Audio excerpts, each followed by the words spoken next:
ఒక నీడని ఎప్పుడైనా తలక్రిందులుగా చూసారా? ఈ వింత హంపీలోని విరూపాక్ష ఆలయంలో ఉంది.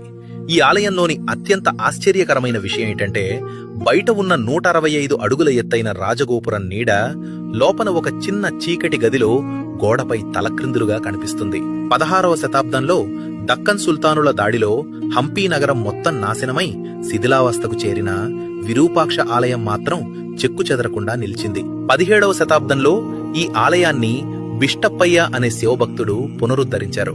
బిష్టప్పయ్య ప్రతిరోజు పూజకు ముందు ఆ 165 అడుగుల ఎత్తైన గోపురం ఎక్కి అక్కడున్న కలశాన్ని తాకేవారు.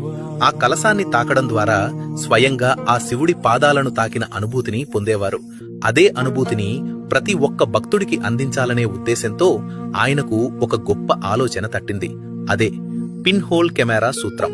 అనగా ఎటువంటి లెన్సులు లేదా విద్యుత్ లేకుండా కేవలం ఒక చిన్న రంధ్రం ద్వారా సూర్యకాంతి ప్రయాణించినప్పుడు గోపురం నీడ తలక్రిందులుగా ఒక చిన్న గోడ మీద పడేలా సృష్టించారు.